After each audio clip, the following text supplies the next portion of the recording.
warahmatullahi wabarakatuh. Perkenalkan, saya Yanda Prasalia dengan NIM 856800564 dengan tutor pembimbing Ibu Eka Novianti MPD. Di sini saya akan melakukan praktikum IPA dengan judul Uji Karbohidrat dengan tujuan mengidentifikasi bahan makanan yang mengandung karbohidrat. Adapun alat dan bahan yang saya gunakan yaitu piring atau wadah.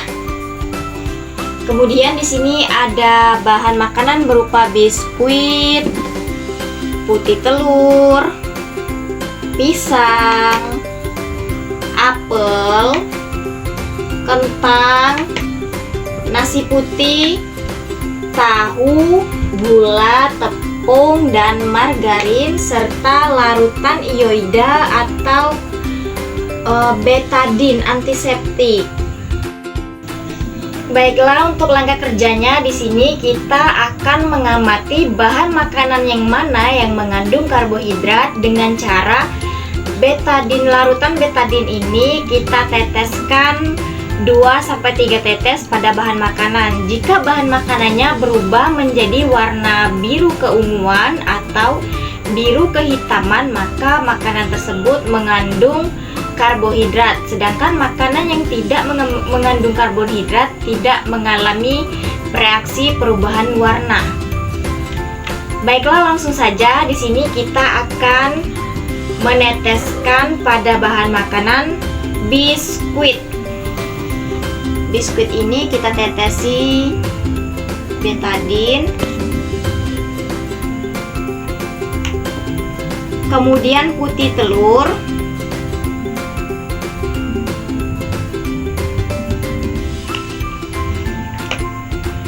kentang,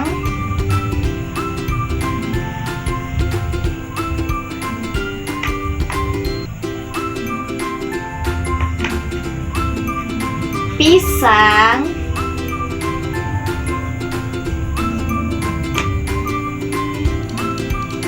apel,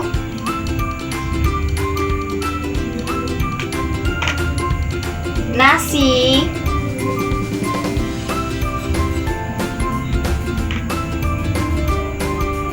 tahu,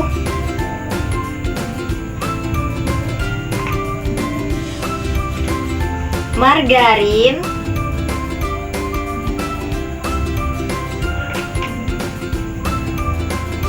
tepung,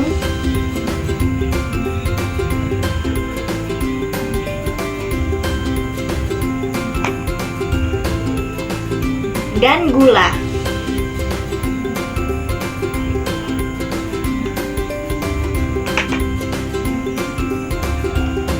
Baiklah, setelah kita tetesi menggunakan betadine, kita tunggu beberapa menit untuk melihat reaksi perubahan warna pada bahan makanan, apakah mengandung karbohidrat atau tidak. Baiklah teman-teman, setelah beberapa menit kita menunggu reaksinya, di sini terlihat bahan makanan yang mengandung karbohidrat dan yang tidak mengandung karbohidrat. Di sini saya amati untuk bahan makanan biskuit, terlihat biskuit yang semula belum berwarna, setelah ditetesi dengan betadine, di sini biskuit berubah menjadi warna biru kehitaman atau biru keunguan. Dapat terlihat di sini biskuit. Kemudian untuk putih telur yang semulanya berwarna putih, setelah ditetesi dengan betadine, telurnya tetap berwarna putih atau tidak mengalami perubahan. Kemudian pisang. Pisang yang semulanya berwarna alami. Buah pisang setelah ditetesi betadine, di sini buah pisangnya berubah menjadi biru keunguan. Selanjutnya di sini kentang. Terlihat di sini kentang juga mengalami perubahan, yang semulanya berwarna kuning kentang. Setelah ditetesi betadine, ada perubahan warna yaitu biru keunguan atau biru kehitaman. Kemudian nasi. Nasi di sini terlihat yang semula berwarna putih, setelah kita tetesi dengan betadin, nasinya terlihat berwarna biru keunguan pekat. Kemudian ada apel di sini, terlihat apel tidak mengalami perubahan warna. Dia tetap berwarna apel atau coklat betadin tadi, warnanya tetap tidak berubah. Kemudian untuk tahu, di sini tahu terlihat tidak mengalami perubahan warna. Betadin yang ditetesi pada tahu ini tetap berwarna coklat. Kemudian margarin, di sini terlihat margarin juga tidak mengalami perubahan. Di sini ditetesi betadin tadi warnanya tetap coklat betadin dan margarinnya juga tidak ada perubahan. Kemudian gula yang semulanya berwarna putih keruh, gulanya setelah ditetesi betadin tetap tidak ada perubahan, atau betadinnya tadi tetap berwarna coklat betadin. Sedangkan untuk tepung, di sini terlihat tepungnya berwarna biru keunguan atau kehitaman pekat. Jadi terlihat tepung ini mengalami perubahan warna. Baiklah, setelah pengamatan pada bahan makanan yang ditetesi betadin tadi, di sini dapat saya simpulkan bahan makanan yang mengandung karbohidrat dan mengalami perubahan warna. Di sini ada biskuit, kentang, pisang, nasi, dan tepung. Sedangkan untuk bahan makanan yang tidak mengalami perubahan atau tidak mengandung karbohidrat, ada di sini ada telur, buah apel, tahu putih, margarin, dan gula. Baiklah, itu saja yang dapat saya simpulkan pada pengamatan uji karbohidrat. Bye-bye. Di sini saya akan melakukan kegiatan praktikum IPA yang berjudul uji lemak dengan tujuan mengidentifikasi bahan-bahan makanan yang mengandung lemak. Adapun alat dan bahan yang saya gunakan yaitu piring plastik, kertas coklat berukuran 10 x 10 cm 12 lembar, lilin 1 buah, senter, sendok, kemiri, margarin, wortel, seledri, biji jagung, singkong, kacang tanah, santan, minyak goreng, susu, dan air. Di sini saya sudah memegang kertas sampul coklat, kemudian akan saya olesi minyak dan air pada sebuah kertas ini. Ini untuk minyak. Di sini kita ambil minyak, kemudian kita oleskan kepada kertasnya.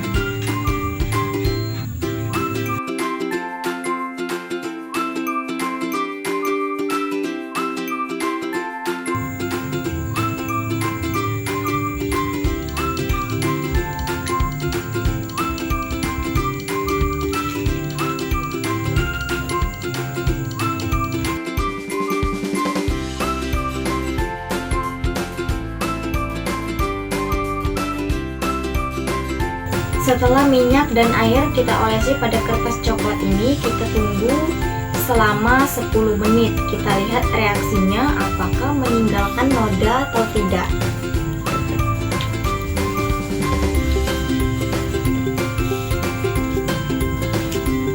Selagi menunggu reaksi minyak dan air di kertas coklat, kemudian kita lanjut untuk mengolesi bahan-bahan selanjutnya. Di sini untuk bahan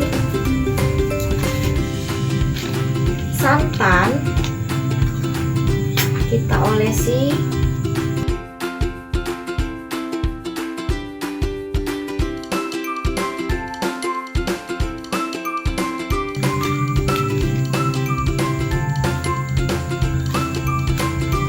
kemudian susu.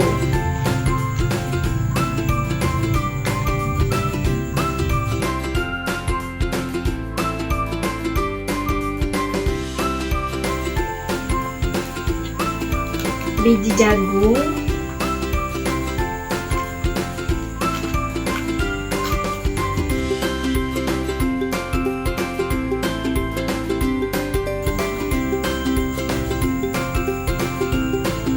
singkong,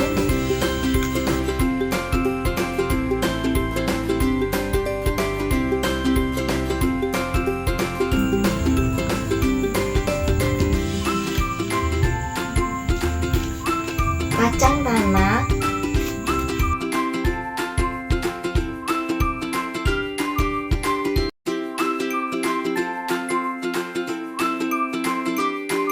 seledri,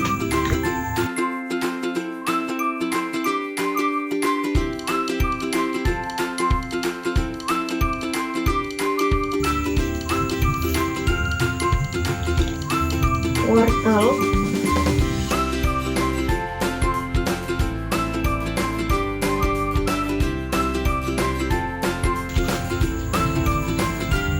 kemiri,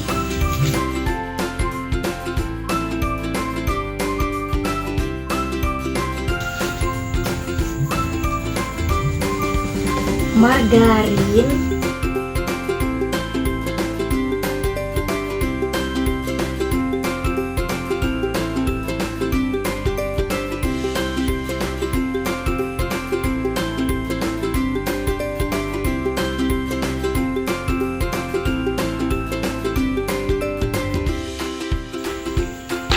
margarin. Baiklah, setelah semuanya kita oleskan pada kertas coklat, kita tunggu kurang lebih 10 menit untuk melihat perubahan yang terjadi. Baiklah, sudah 10 menit kita menunggu. Di sini kita lihat hasilnya. Untuk kita ambil yang bagian minyak dan air. Di sini terlihat untuk minyak dia meninggalkan noda dan air tidak. Yang meninggalkan noda artinya minyak mengandung lemak. Kita cek lagi.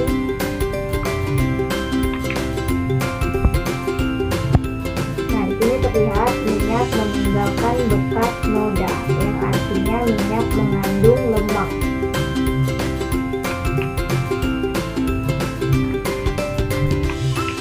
Sedangkan pada air tidak terlihat sama sekali meninggalkan bekas noda pada kertas.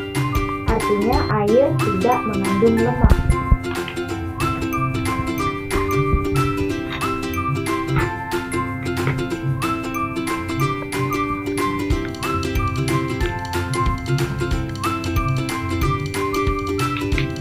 Kemudian untuk wortel, di sini terlihat pada kertas tidak meninggalkan noda bekas. Selanjutnya untuk kemiri, di sini terlihat pada kertas kemiri meninggalkan noda bekas, artinya kemiri mengandung lemak.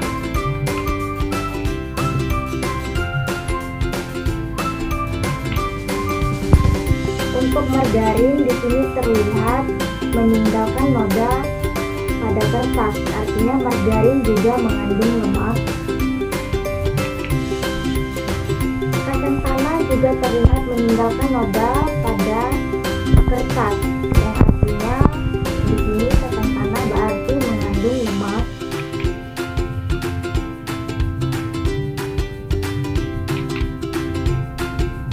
Untuk santan di sini terlihat meninggalkan noda bekas pada kertas, artinya santan juga mengandung lemak.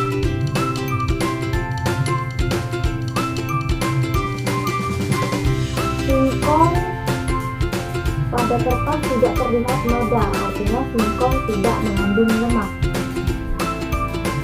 Untuk biji jagung di sini terlihat tidak ada meninggalkan noda bekas pada kertas. Artinya biji jagung juga tidak mengandung lemak. Seledri juga tidak meninggalkan bekas pada kertas. Artinya seledri tidak mengandung bahan lemak. Dan untuk susu di sini terlihat meninggalkan noda bekas pada kertas krep. Artinya susu mengandung lemak. Jadi kesimpulan pada uji coba lemak tadi di sini, untuk kacang tanah pada kertas meninggalkan noda bekas minyak, yang artinya kacang tanah mengandung lemak. Kemudian margarin juga meninggalkan noda bekas minyak. Margarin ternyata juga mengandung lemak. Minyak juga meninggalkan noda bekas minyak, artinya minyak mengandung lemak. Susu juga meninggalkan noda bekas. Susu juga meninggalkan noda bekas minyak, artinya susu juga mengandung lemak. Kemiri dan santan di sini terlihat juga meninggalkan noda bekas minyak, artinya kemiri dan santan mengandung lemak. Sedangkan bahan yang tidak meninggalkan noda bekas atau tidak mengandung lemak di sini ada biji jagung, singkong, seledri, wortel, dan air.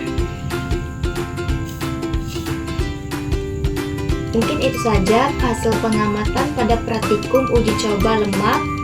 Saya akhiri. Wassalamualaikum warahmatullahi wabarakatuh.